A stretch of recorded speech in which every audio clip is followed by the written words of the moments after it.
오늘 이 오후 예배 만물의 마지막이 가까이 왔으니 종말론적 그리스도인의 삶이라는 주제로 설교를 하게 되는데, 이 설교를 하게 된 계기를 먼저 말씀을 드리겠습니다. 우리 교회가 새벽 예배 때마다 생명의 삶이라는 큐티집으로 예배를 드리고 있는데, 금요일 새벽은 제가 늘 인도하게 되고 토요일 새벽 예배가 없다 보니 늘 주말 새벽 예배가 넘어가곤 합니다. 순서대로 설교하면 이 설교를 해야 하는데 하는 그 설교가 바로 오늘 설교입니다. 그냥 지나갈 수도 있겠지만 웬일인지 새벽 예배 설교하듯 이 설교를 이 오후에 함께 묵상하고 싶었습니다. 종말론적 그리스도인의 삶이 어떠해야 하는가, 이 엄청난 주제를 어떻게 이 짧은 시간에 다 말씀을 드릴 수 있겠습니까? 중요한 것은 우리 복음적 그리스도인은 재림을 기다리는 종말론적 삶을 살고 있다 할 수 있습니다. 종말론적 삶이 어떠해야 하는가?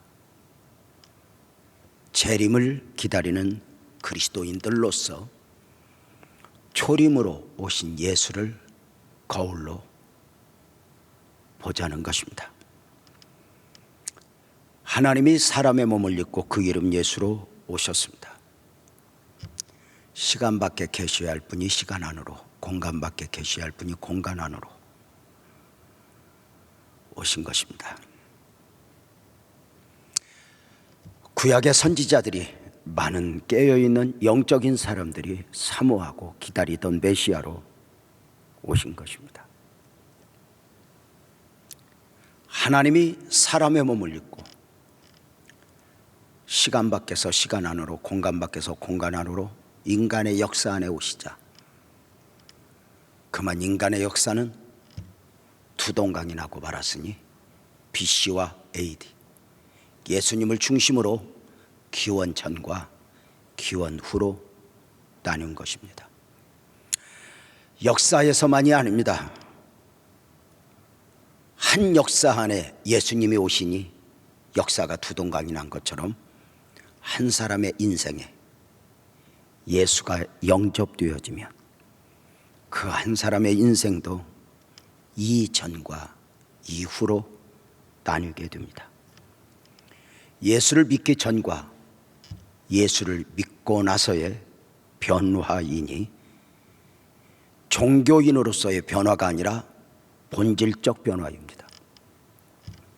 죄와 사망에서 의와 생명으로, 마귀의 자녀여서 하나님의 자녀로, 세상에 속하여 살지만 하늘의 시민권을 가진 자로, 육을 입고 사라져갔지만 영원을 소유한 자로 변한 것입니다. 예수를 믿고 영접하여 가지는 아주 본질적 변화입니다. 우리 복음적 그리스도인들은 거듭난 사람들입니다. 다시 태어난 사람들, 영적 생명을 소유한 사람들 말입니다. 사랑하는 성도님들, 세상에 속한 사람과 우리 복음적 그리스도인의 본질적 차이가 어디에 있습니까? 늘 붙는 질문이지만 세상에 속한 사람들, 예수 안 믿는 사람이 착해요? 우리 예수 믿는 사람이 착해요? 윤리적 구분이 아닙니다. 예수 안 믿는 사람이 건강해요? 우리 예수 믿는 사람이 건강해요? 이런 부분도 아닙니다. 경제적으로도 역시 예수 믿는 사람, 예수 안 믿는 사람 구분할 수 없습니다. 세상에 속한 사람과 우리 복음적 그리스도인의 가장 근본적 차이는 영적인 데 있습니다. 거듭났느냐, 거듭나지 못했느냐. 우리 복음적 그리스도인들은 거듭난 사람들입니다. 영적 생명을 소유한 사람들 말입니다. 그래서 교회를 여러 가지로 표현하지만 또 하나의 표현이 영적 생명 공동체라 이렇게 표현을 합니다. 영적으로 거듭난 또 하나의 생명을 가진 사람들의 모임, 공동체입니다. 세상에 속한 사람들은 보이는 것만 봅니다. 그래서 저들은 이렇게 말합니다. 윤리적으로, 경제적으로, 의학적으로 전혀 다를 바 없는 우리에게 이렇게 말합니다. 우리와 너희가 뭐가 다른데? 그런데 우리는 이렇게 말합니다. 우리는 당신들과 달라. 어디에 있죠? 영적인 데 있습니다. 영적 원리는 세상은 알지 못합니다. 그러기에 우리는 영적으로 거듭났다, 당신들과 다르다, 이 부분을 백날 강조해도 세상은 알 수도 없고 인정하지도 않습니다.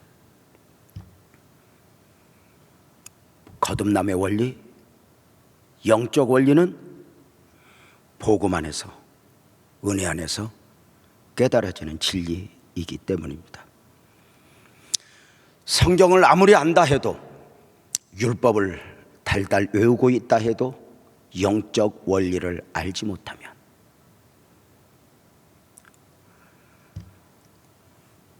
기독교 복음의 본질을 깨달아 할 수는 없습니다. 잘 아시는 바대로 요한복음 3장에 보면 밤중에 니고데모가 예수님을 찾아왔습니다. 무슨 대화가 오고 갔는지 주님이 갑자기 요한복음 3장 3절에 이렇게 말씀하십니다. 사람이 거듭나지 아니하면 하나님 나라를 볼 수 없다. 니고데모야, 사람이 거듭나지 아니하면 하나님 나라 갈 수 없다. 니고데모가 누구죠? 사내들인 공회의 의원입니다. 모세오경 정도는 달달달 외우고 있는 사람입니다. 그에게 이렇게 말합니다. 거듭나야 한다. 니고데모가 거듭나야 한다는 주님의 말씀을 알아들었을까 못 알아들었을까? 알아들었습니다. 어떻게? 문자적으로. 거듭난다는 말은 두 번 난다는 말입니다. 이해할 수 없죠. 그래서 니고데모가 바로 이어 4절에 이렇게 묻습니다. 예수님, 거듭나야 한다, 두 번 나야 하늘나라 간다 하셨습니까?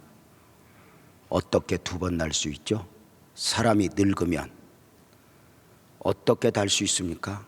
내가 어미 모태에서 한 번 태어났는데 어미 모태에 들어갔다가 또 나옵니까? 여러분 보세요. 이 구절이 성경에 있으니까 그러지 이게 얼마나 유치한 구절이에요. 이 몸뚱아리가 어미 모태에 들어가면 어미 배가 어떻게 되겠어? 그렇게 질문을 합니다. 대단한 석학이어도 똑똑해도 영적인 원리를 모르니까 말입니다. 거듭나야 한다. 영적 원리를 모르는 니고데모의 당연한 반문이다 싶습니다. 거듭난다, 두 번 난다는 말입니다. 어떻게? 한 번은 육으로, 한 번은 영으로, 한 번은 땅에서, 한 번은 위로. 땅에서 육으로는 보여지는 부분이고 영적으로 다시 태어나는 부분은 은혜가 아니면 계시가 아니면 깨달아 알 수 없는 바입니다. 성도님들은 이 영적 원리를 잘 아실 줄 압니다. 요한일서 5장 11절부터 13절에 보면 우리에게 알게 하는 바가 있습니다. 증거는 이것이니 하나님이 우리에게 영생을 주셨다. 주실 것이고가 아니라 주셨다. 이 영생, 이 생명이, 이 영적인 생명이 어디에 있다? 그 아들 안에 있다. 예수 안에 있다. 이 부분을 잘 이해해야 됩니다.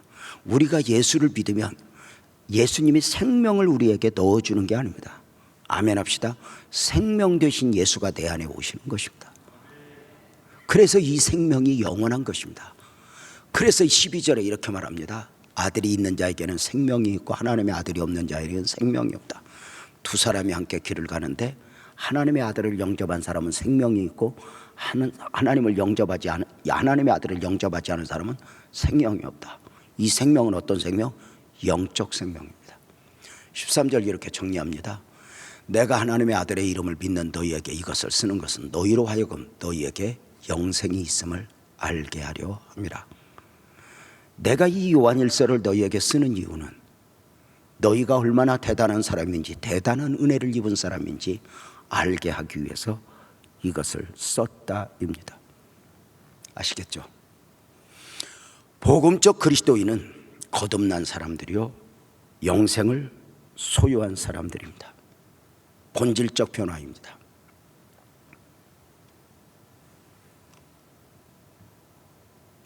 세상에 속한 사람과 우리 복음적 그리스도인의 차이를 아시겠습니까? 가장 쉽게 표현하면 세상에 속한 사람은 한 번 난 사람이요, 우리 복음적 그리스도인은 두 번 난 사람입니다. 결과는 엄청난 변화가 있습니다. 어떤 변화, 어떤 달라짐이 있을까요? 이렇게 말합니다. 한 번 난 사람은 두 번 죽고 두 번 난 사람은 한 번 죽는다. 그대로 한번 해볼까요? 한 번 난 사람은 두 번 죽고 두 번 난 사람은 한 번 죽는다. 시작.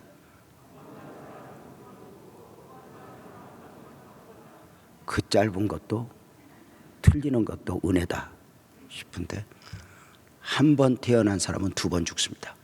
이 땅에 7, 80, 8, 90 살던 인생 죽고 육적 죽음과 영원한 사망 지옥에 가니 두 번 죽습니다. 두 번 난 사람은 한 번 죽습니다. 6, 7, 80, 8, 90 살다가 죽고 그 다음은 아멘 합시다. 다시는 죄와 사망이 없는 영원 천국, 영생을 얻은 자로서 가는 것이니, 그래서 그리스도인의 죽음은 죽음이 아니라 옮겨가는 것입니다. 땅에서 하늘로, 우리 곁에서 주님 곁으로. 자, 본질적 변화입니다. 분명한 것은 이 변화를 믿음이 아니면, 은혜가 아니면 깨달아 알 수 없다는 것입니다. 그렇다면 나 하나 믿는 걸로 족하면 되는가? 아니요. 내가 그리스도를 영접한 사람으로서 역사가 두동강이 났던 것처럼 내가 그리스도를 영접한 사람으로서 복음을 알기 전과 복음을 품고 나서의 삶이 달라져야 한다는 것입니다. 어떻게?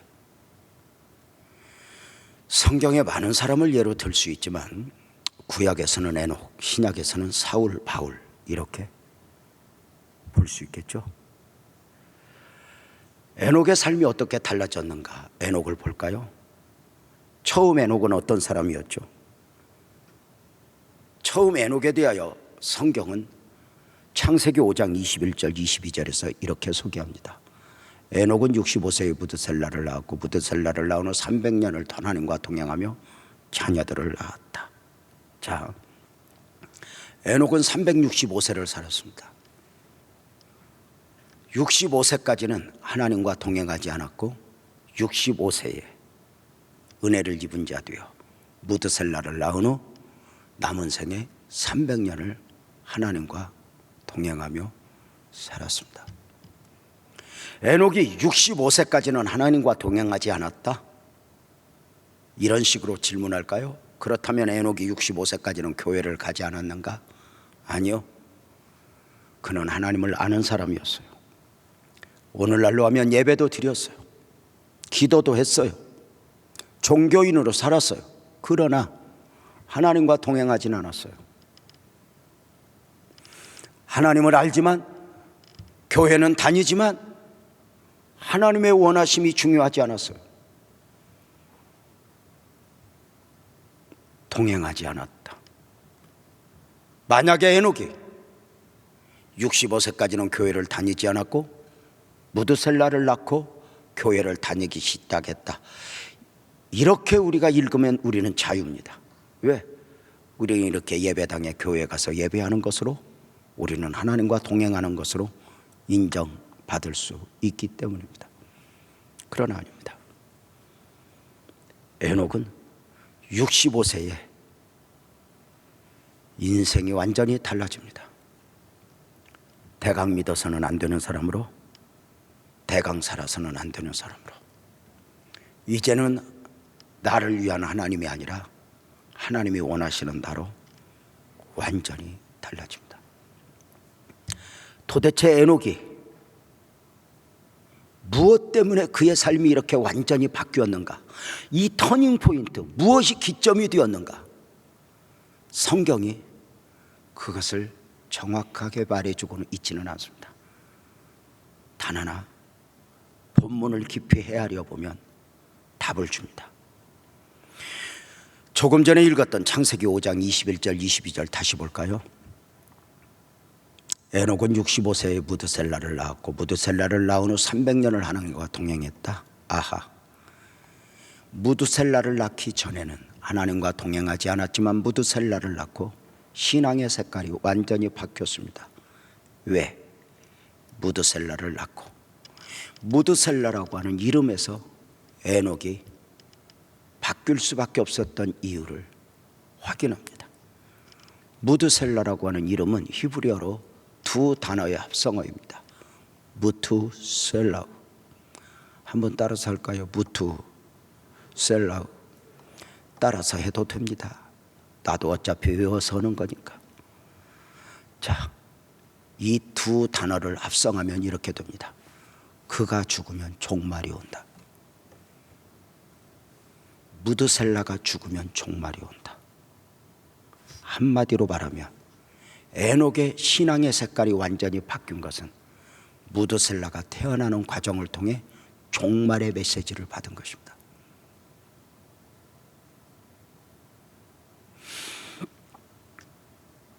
종말에 대한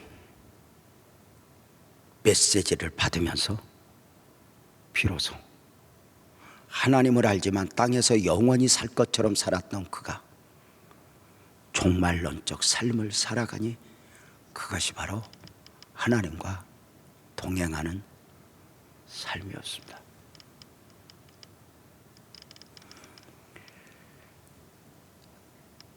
에녹은 무드셀라가 죽으면 종말이 온다, 이것을 자신이 품었을 뿐만 아니라 당시 험한 세상에 이 메시지를 선포합니다. 그러나 세상은 귀담아 듣지 않습니다. 어느 정도로? 노아 홍수가 있어지기까지 저들은 듣지 않습니다. 누구마저, 하나님의 아들들마저 사람의 딸들과 별반 다를 바 없이 선택의 기준도 삶의 기준도 세상이 원하는 대로 자기 소견에 옳은 대로이니 하나님의 원하심과 전혀 관계가 없습니다. 하나님이 홍수 심판의 메시지를 들기까지 이 종말의 메시지를 누구도 좋아하지 않습니다. 누구도 원하지 않습니다. 자,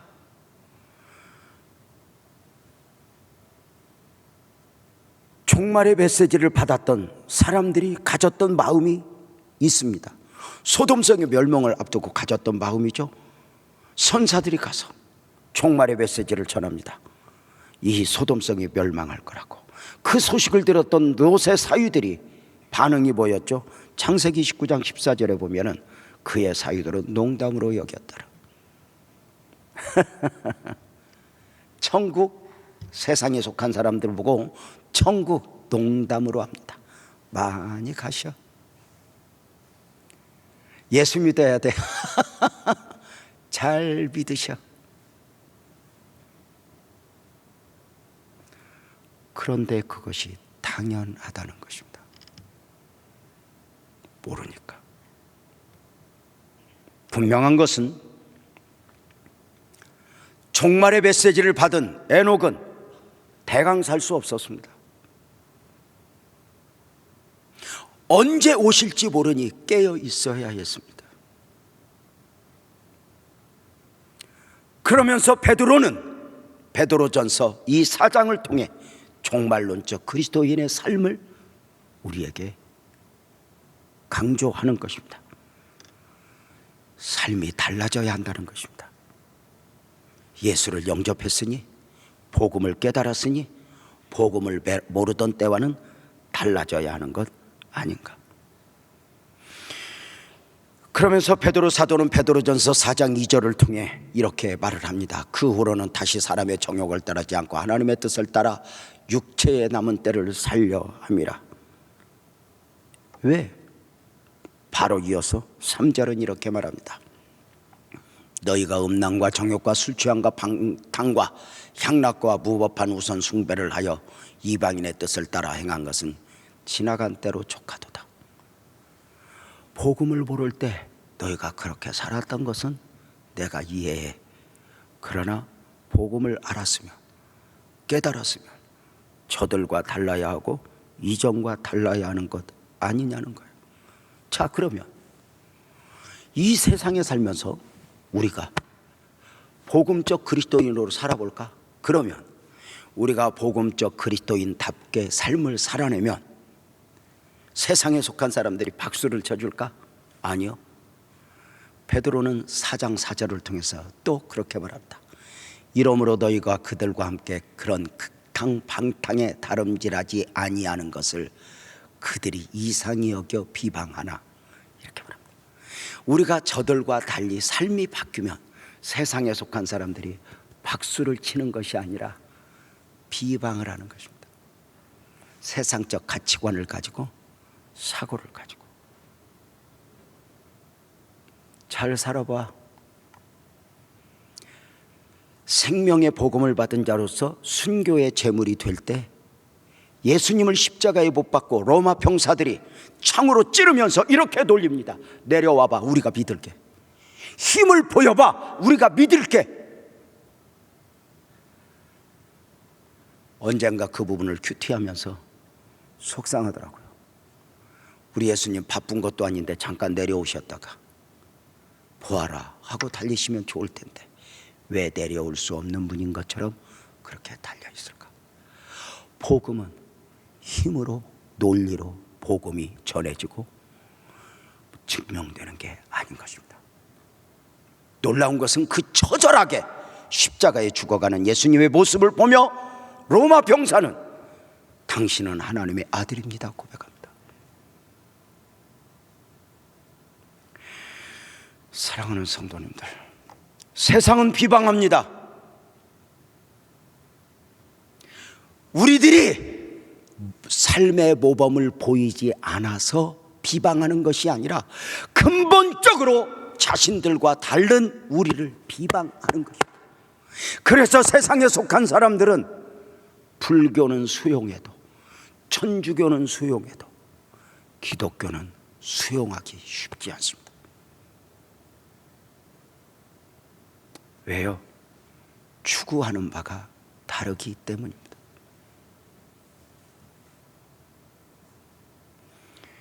세상에 속한 사람과 우리 복음적 그리스도인이 어울리려고 작정하면 복음을 포기해야 됩니다.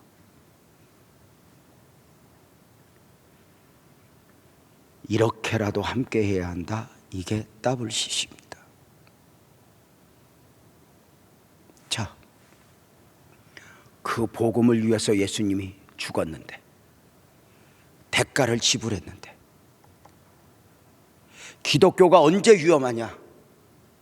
물론 모범을 보이지 못한 것도 있지만 언제 위험하냐? 하나님의 원하심이 아니라 세상에 인정받고 싶을 때입니다.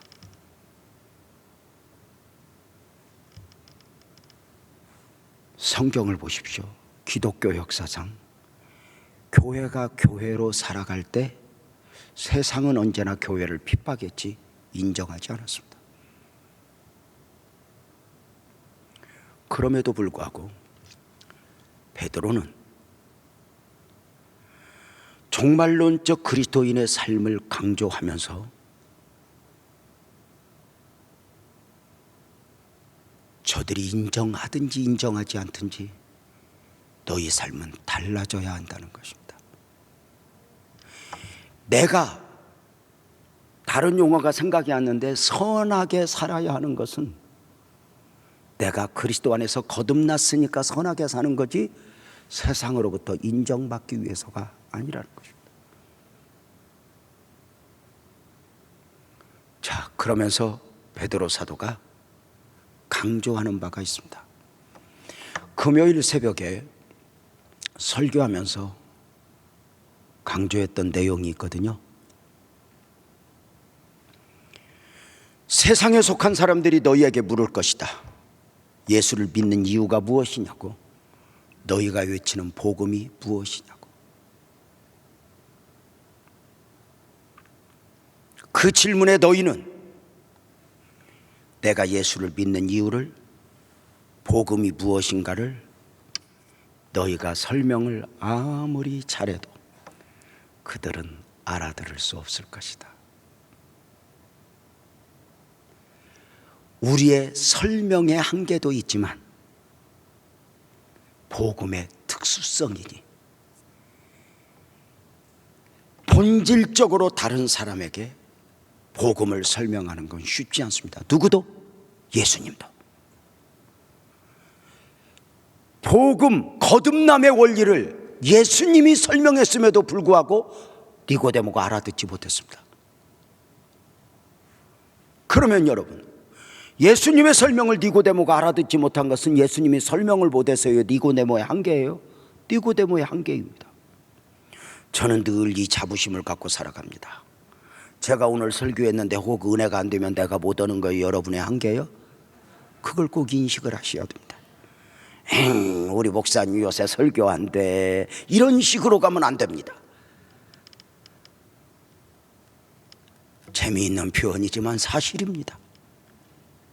성도님들, 너희가 복음으로 아무리 복음을 설명하려 해도, 진리를 설명하려고 해도 세상은 알지 못할 것이다. 그러면 복음을 묻는 저들에게, 예수를 믿는 저들에게 무엇으로 답할 것인가? 딱 하나입니다. 논리로, 설득으로, 힘으로가 아니라, 아멘 합시다, 삶으로 설명하라. 우리의 삶의 모습을 보고 세상이 핍박은 하지만 의문점을 가져야 하는 것입니다. 왜 저들은 우리와 다르지? 울어야 되는 이유도, 살아야 되는 이유도, 억울해야 되는 이유도 왜 다르지? 복음을 논리로, 사랑하는 성도님들, 사실 목사가 매주 여기서 설교하는데 우리 믿는 사람들끼리도 때로는 용납이 안 되는 이 복음이 세상에 속한 사람들에게 외쳐본들 통하겠습니까? 이 코로나 천국 시대에 우리는 예배를 드려야 된다, 예배에 목숨을 걸고 사는 사람들이다 외쳐본들 세상이 와 박수 쳐줍니까? 아니요. 교회가 힘으로 눌러볼까? 아니요. 교회가 똘똘 뭉쳐서 우리 힘이 얼마나 센가 보여줄까? 그래서 정부와 대립각을 세우고 방역당국과 대립각을 세우면서 그래도 우리는 간다 해볼까? 그래서 복음이 복음될까? 아니요.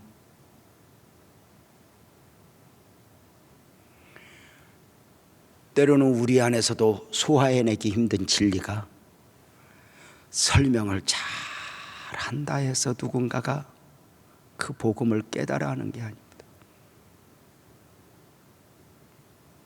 베드로 사도는 이렇게 말합니다.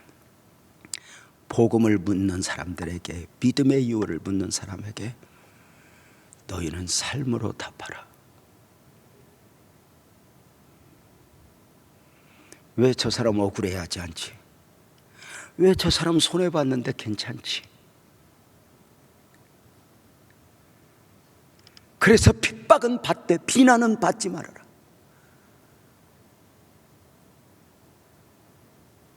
어떠세요? 우리 복음적 그리스도인들이, 천만 그리스도인들이 여의도에 모여서 복음을 외친다 해서 세상이 감동할까? 아니요. 물론 세상을 감동시키기 위해서 우리가 하는 건 아니에요. 그러나 이 부분은 우리가 조금은 명심해야 할 것 같아요. 삶으로 답하라. 부부가 살아보지만 이렇게 살아야 돼, 이렇게 남편한테 잘해야 돼, 아무리 우리 아내한테 30년 넘게 설명해도 김여신은 김여신 스타일대로 삽니다. 논리로 부부가 설득이 가능해? 아니요. 딱 하나, 삶으로.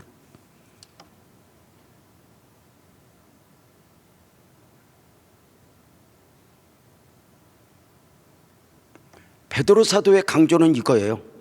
복음을 묻는 사람들에게, 예수를 믿어야 하는 이유를 묻는 사람들에게 논리로, 진리로 답을 하려 해도 저들이 알아들을 수 없다. 그럼 어떻게 하죠? 삶으로 답하라. 삶으로. 그러면 그렇게 산다고 세상에 속한 사람들이 인정하는가? 아니요. 비방할 것이다. 그러나 너희는 정리하라. 핍박은 받지만 비난은 안 된다. 세상에 속한 사람들은 세상의 기준으로 판단합니다. 교회가, 예배가 생명이요, 우리는 정부가 아무리 반대해도 모여 예배해야 된다. 모이면 세상에 속한 사람들이 예배의 가치를 인정해 주는 게 아닙니다. 저것들 돈 때문에, 아이고 헌금이 안 들어오니까, 아이고 저것들. 우리가 수준 있는 사람들은 왔다고 헌금을 더 내고 안 왔다고 안 내는 겁니까? 오늘 보니까 왔다고 헌금이 좀 더 나왔더라고. 오늘 우리 재정위원장 구본영 장로님 제 방에 와서 울어요. 연세 드신 성도님들 전화 온대요. 저한테는 전화 못하고. 장로님, 헌금 많이 안 들어와서 교회 어떻게 해요? 그래서 많은 어른들이 의외로 평소 되던 헌금보다 더 내요.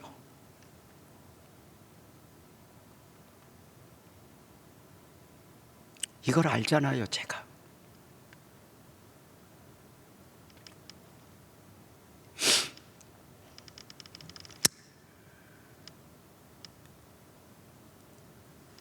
교회를 내가 오지 않기 때문에 헌금을 덜 내는 게 아니잖아요.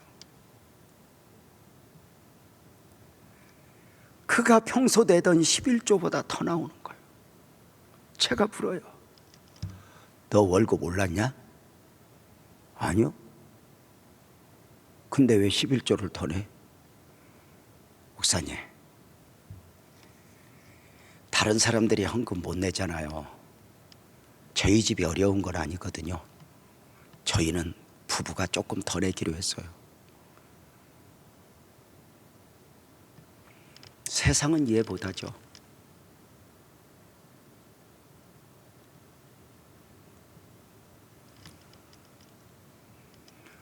우리는 이 부분을 아는 거예요. 사부 예배 드리기 전에 한 청년이 제 방을 왔어요. 작년에 이 회사의 변화가 있어진 가운데 이직을 하면서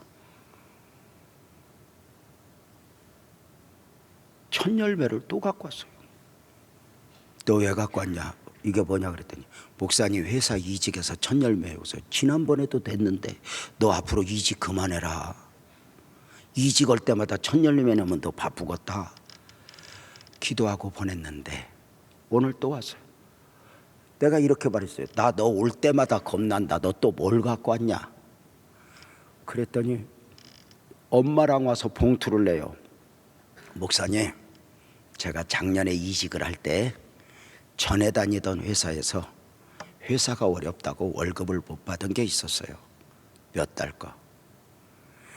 월급 못 준다고 그래서 그 어려운 회사에서 나왔는데 법적으로 어떻게 하면서 재작년에 일한 월급을 몇 달 걸 받았어요. 못 받을 줄 알았는데 받았으니까 하나님 거다 하고 가져왔대요. 제가 그랬어요. 난 너 볼 때마다 겁나니까 앞으로는 오지 말아라. 그리고 너 잘 살았으면 좋겠다. 그런데 그 딸이 엄마와 함께 와서 이렇게 할 수 있음에 감사하대요. 이 밑바닥을 아니 오늘 결제를 바치고 재정부장과 기도하면서 함께 울었어요.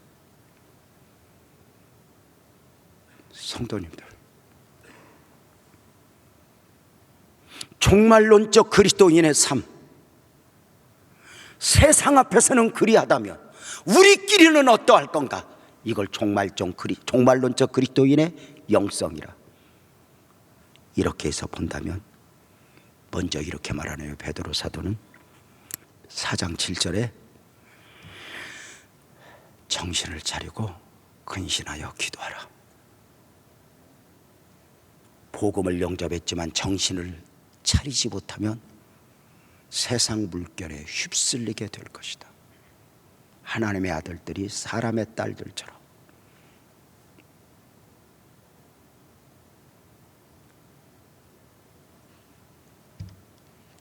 정신을 차리고 근신하여 삼가할 근 삼가할 신 근신하여 기도하라. 그리고 이렇게 다음으로 4장 8절은 뜨겁게 서로 사랑하라. 너희끼리 이 핍박의 때에 서로 사랑한다는 게 그렇게 늘 할 수 있는 게 아니다. 오늘 예배가 제가 진이 빠질 만큼 너무 소중했고 그 소중한 마음으로 설교할 수밖에 없었던 이유가 있어요. 낮에 1부, 2부, 3부, 4부. 왜? 지난번에 비대면 예배 드리다가 잠깐 대면 예배 드렸어요. 우리 흥분했었어요. 우리 부교육자들하고 우리 성도들 올 때 풍선 달자. 성도들 올 때 박수 치면서 환영하자. 그렇게 흥분하다가 목사님, 우선은 부분적 회복이니 다 회복된 뒤에 그렇게 합시다. 그럴까? 그러고 예배 2주 드리고 또 묶였어요. 이 예배 드리고 다음 주에 무슨 일이 날지 모르는 거예요. 그래서 이 예배가 그렇게 소중한 거예요. 어쩌면 누구에겐가 마지막일 수 있다.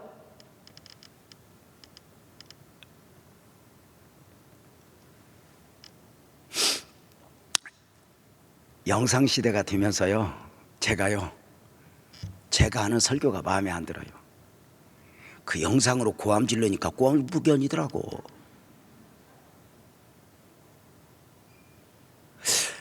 그 부드럽게 말하는 목사님들을 보면서 나 흉내 많이 내서 그렇게 하려고, 그래서 나도 오늘도 부드럽게 하려고 하다가 열딱지 가다. 성도님들, 사랑하라. 그렇게 사랑할 기회가 많지 않다. 어쩌면 그 사랑하는 사람들을 잃어버릴 수 있다.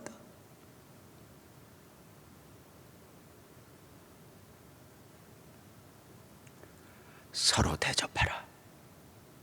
어떻게? 4장 9절은 서로 원망 없이. 절대로 누군가를 원망하는 것은 원망할 거리가 있어서가 아니라 내가 그릇이 작기 때문입니다. 대상의 문제가 아니라 환경의 문제가 아니라 나의 문제입니다. 야곱이 야곱으로 살 때는 에서가 원망이었지만 이스라엘이 되고 에서를 품습니다.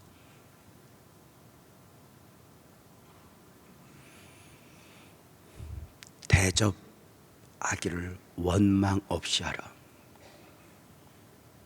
구제할 때, 선교할 때 원망 없이 하라.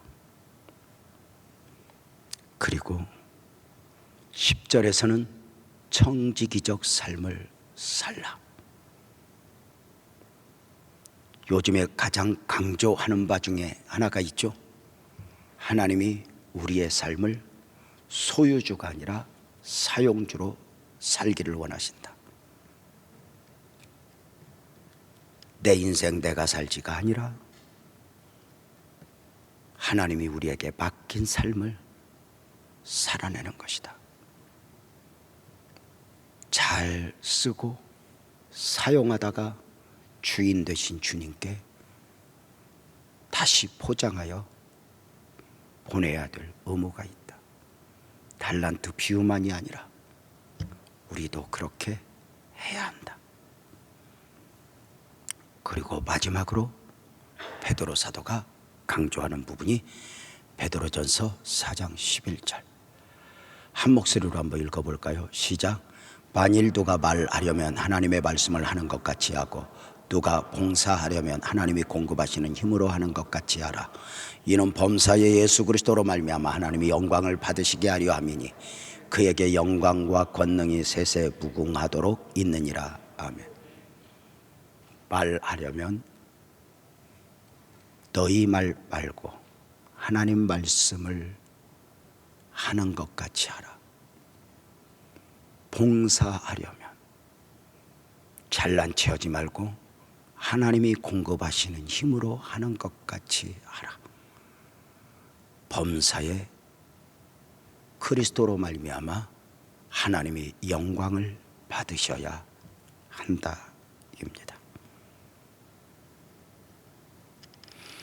만물의 마지막이 가까웠으니 우리 복음적 그리스도인은 본질적 변화의 은혜를 입은 사람들이요, 또 하나의 생명을 소유한 사람들이었다. 그 생명을 소유했다면 모르던 때와 달라져야 한다. 이렇게 말씀드렸죠. 두 번째 뭐라고 강조했어요? 세상은 너희에게 복음을 물을 것이다. 예수 믿는 이유를 물을 것이다. 그러면 너희가 무엇으로 답을 할 것인가? 논리적으로? 아니, 그들은 못 알아듣는다. 삶으로 답하라. 세상이 왜 저러지 저 사람? 왜 저러지 저 사람? 왜? 이렇게 왜 저 사람은 저렇게 코로나19 시대인데도 표정이 밝지? 하늘에 운석이 떨어지면 대박 난다는데 운석이 마당에 떨어졌나?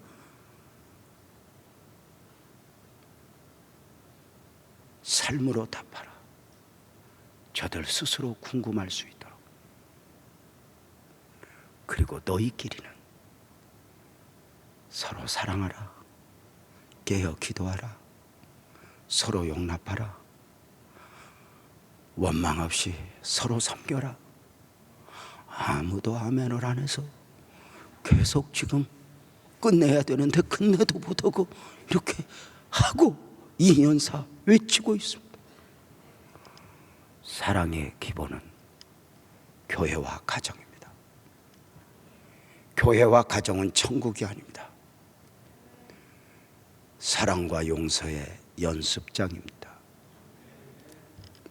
부부를 용서하면서, 교회 안에서 용서하면서, 사랑을 연습하면서, 우리끼리 사랑 못하고 우리끼리 용서 못하면 어디 가서 원수까지 용서해요? 못하죠. 혹시 부부싸움하고 와서 엥 하고 온 사람 있거든? 당장 가서 오늘 밤 주님 오실지 모르니 풀고. 부부는 별것 없어. 아무리 싫어해도 뒤에서 끌어안고 내가 잘못했어 그러면 게임 끝나. 여러분, 좀 더 사랑하고 용서하며 살아갈 이유가 정리가 됐습니까? 우리는 땅에 살지만 또 하나의 세계를 바라며 사는 사람들, 오래간만에 성도님들과 함께 찬송 하나 하면서 오늘 이 오후 예배 마치고 싶네요. 우리 모두 자리에서 일어나서 나 가나안 땅 귀한 성에 들어가려고 이 찬송하고 오늘 예배 마치도록 하겠습니다. 찬송합니다.